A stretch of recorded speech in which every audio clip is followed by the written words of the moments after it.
रीमा एक छोटे से कस्बे में पली बड़ी लड़की थी। वह पढ़ाई में तेज थी और उसके माता पिता हमेशा चाहते थे कि वह पढ़ लिख कर डॉक्टर बने। परिवार गरीब था, लेकिन उम्मीदें बहुत बड़ी थी। रीमा का बचपन सादगी में बीता था। उसे किताबों, चित्रकला और दोस्तों के साथ खेलने में बहुत मज़ा आता था। लेकिन जब रीमा 10वीं में पहुंची थी, तब उसके जीवन में दिशा धीरे धीरे बदलने लगी। स्कूल के बाद वह अक्सर अपनी सहेली प्रिया के घर चली जाया करती थी। प्रिया के बड़े भाई के फ़ोन में रीमा ने वह सब देखा जो उसकी उम्र की समझ से बहुत ही परे था।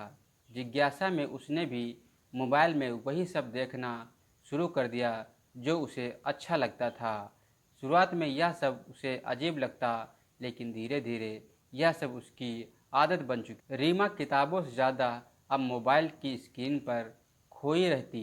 पहले वह सिर्फ जिज्ञासा से देखती थी, फिर आदत बन गई। उसे लगता था कि यह सिर्फ मज़े की चीज़ है, लेकिन धीरे धीरे उसका असर उसकी सोच पर पड़ने लगा था। सीमा का ध्यान अब पढ़ाई से भटकने लगा था। पहले जहां वह क्लास के टीचरों से सवाल पूछा करती थी, वहीं अब अक्सर वह खोई खोई सी रहती है।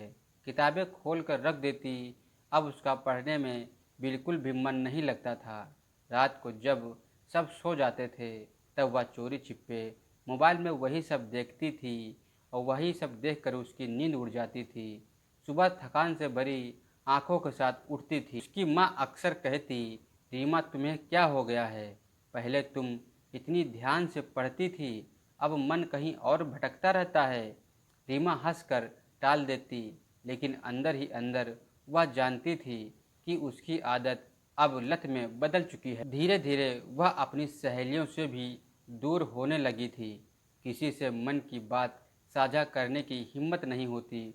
उसे लगता था कि अगर किसी को उसकी यह आदत पता चल गई तो लोग उसका मजाक उड़ाएंगे। अकेलापन उसे और अंदर धकेलता चला गया। इंटरनेट की दुनिया में उसे ऐसे चैट ग्रुप मिले जहां लोग खुलेआम इस तरह की बातें करते थे। वह भी शामिल हो गई उस ग्रुप में। कभी तस्वीरें, कभी बातें। रीमा को लगता कि वह बड़ी हो गई है, लेकिन असल में वह गहरी खाई में उतर गई थी। 12वीं की परीक्षा आई। रीमा, जो कभी स्कूल की सबसे होशियार लड़कियों में गिनी जाती थी, मुश्किल से ही वो पास हो पाई थी। उसके पिता की आंखों में निराशा थी। उन्होंने कहा, रीमा, हमें तुमसे यह उम्मीद नहीं थी। तुम तो डॉक्टर बनने वाली थी, तो फिर यह क्या हो गया? रीमा चुप रही। उसके पास कोई भी जवाब नहीं था, पर यह झटका भी उसे उसकी लत से बाहर नहीं निकाल पाया। खाली समय मिलते ही वह फिर से वही सब करने लगती। उसकी सेहत दिन ते दिन बिगड़ने लगी थी। आंखों के नीचे काले घेरे और हमेशा थकान उसका हिस्सा बन गए थे। कॉलेज में दाखिला लेने के बाद उसकी मुलाकात अर्जुन नाम के एक लड़के से हुई। अर्जुन समझदार और नेक दिल इंसान था। उसे रीमा पसंद आने लगी। शुरू में दोनों सिर्फ पढ़ाई और सपनों की बातें किया करते थे, लेकिन धीरे धीरे रीमा की आदत बीच में आने लगी थी। रीमा ने अर्जुन पर दबाव डालना शुरू कर दिया कि वो भी उसी लत में शामिल हो जाए, लेकिन अर्जुन ने साफ मना कर दिया। रीमा, प्यार का मतलब सिर्फ यह नहीं है। तुमने पढ़ाई क्यों छोड़ दी? तुम्हारे अंदर कितनी क्षमता है, तुम खुद को क्यों बर्बाद कर रही हो? अर्जुन की बातों ने रीमा के दिल को झकझोरा। पहली बार उसे एहसास हुआ कि वह किस रास्ते पर चली जा रही है। उस रात रीमा बहुत रोई। उसने सोचा, मैं कहाँ आ गई हूँ? मम्मी पापा ने तो मुझे पर भरोसा किया है, लेकिन मैंने ये क्या किया? अगर मैं ऐसे ही चलती रही तो मेरा भविष्य खराब हो जाएगा। उसने तय किया कि वह अब अपनी ज़िंदगी बदल देगी, लेकिन आदत इतनी गहरी लग चुकी थी कि छोड़ना इतना आसान नहीं था। कई रातों तक उसे बेचैनी सी महसूस हुई। बार बार वही वीडियो देखने का मन करता था, लेकिन उसने धीरे धीरे खुद को व्यस्त करना शुरू कर दिया। किताबें पढ़ना, डायरी लिखना और सबसे ज़्यादा पढ़ाई में मन लगाना। रीमा ने अपनी लत को हराने के लिए कुछ नियम बनाए। मोबाइल का इस्तेमाल सीमित किया, अपने कमरे में किताबें और नोट्स बनाए।